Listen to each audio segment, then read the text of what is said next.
முதல் வாசகம் ஏசாயா ஆகமம் அதிகாரம் 42 திருவசனங்கள் 1 முதல் 7 வரை. இதோ என் ஊழியர், அவருக்கு நான் ஆதரவு அளிக்கிறேன். நான் தேர்ந்து கொண்டவர் அவர். அவரால் என் நெஞ்சம் பூரிப்படைகிறது. அவருள் என் ஆவி தங்கும்படி செய்தேன். அவர் மக்களினங்களுக்கு நீதி வழங்குவார். அவர் கூக்குரல் இடமாட்டார், தம் குரலை உயர்த்த மாட்டார். தம் குரல் ஒலியை தெருவில் எழுப்ப மாட்டார். நெறிந்த நாணலை முறியார், மங்கி எரியும் திரியை அணையார். உண்மையாகவே நீதியை நிலைநாட்டுவார். உலகில் நீதியை நிலைநாட்டும் வரை அவர் சோர்வடையார், மனம் தளர மாட்டார். அவரது நீதி நெறிக்காக தீவு நாட்டினர் காத்திருப்பர். விண்ணுலகை படைத்து விரித்து மண்ணுலகை பரப்பி உயிரினங்களை தோன்ற செய்து அதன் மக்களுக்கு உயிர் மூச்சு தந்து அதில் நடமாடுவோருக்கு ஆவியை அளித்தவருமான இறைவனாகிய ஆண்டவர் கூறுவது இதுவே. ஆண்டவராகிய நான் நீதியை நிலைநாட்டுமாறு உம்மை அழைத்தேன். உம் கையை பற்றி பிடித்தேன். உம்மை பாதுகாப்பேன். மக்களுக்கு உடன்படிக்கையாகவும் பிற இனத்தாருக்கு ஒளியாகவும் நீர் இருக்குமாறு செய்தேன்.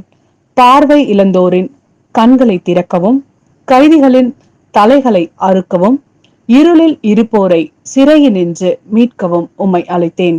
இது ஆண்டவரின் அருள்வாக்கு. இறைவா, உமக்கு நன்றி. யோவான் எழுதிய நற்செய்தி அதிகாரம் 12 திருவசனங்கள் 1 முதல் 11 வரை.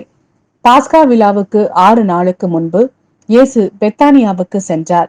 அங்குதான் இயேசு லாசரை உயிர்த்தெழ செய்தார். அங்கு அவருக்கு விருந்து அளிக்கப்பட்டது. மார்த்தா உணவு பரிமாறினார்.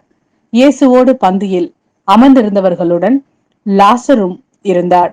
மரியா லாமிச்சை என்னும் கலப்பற்ற விலை உயர்ந்த நறுமண தைலம் ஏறக்குறைய 320 கிராம் கொண்டு வந்து இயேசுவின் காலடிகளில் பூசி அதனை தமது கூந்தலால் துடைத்தார். தைலத்தின் நறுமணம் வீடெங்கும் கமிழ்ந்தது. இயேசுவின் சீடருள் ஒருவனும் அவரை காட்டிக் கொடுக்க இருந்தவனுமான யூதாஸ் இஸ்காரியோத் இந்த தைலத்தை 300 தென்னாயிரத்துக்கு விற்று அப்பணத்தை ஏழைகளுக்கு கொடுத்திருக்க கூடாதா என்று கேட்டான்.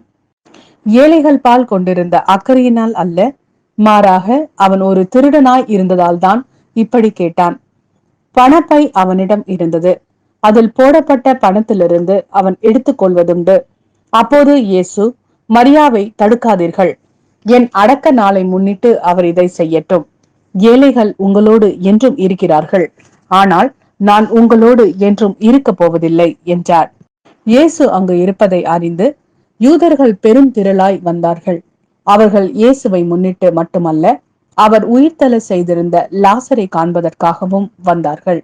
ஆதலால் தலைமை குருக்கள் லாசரையும் கொன்றுவிட திட்டமிட்டார்கள்.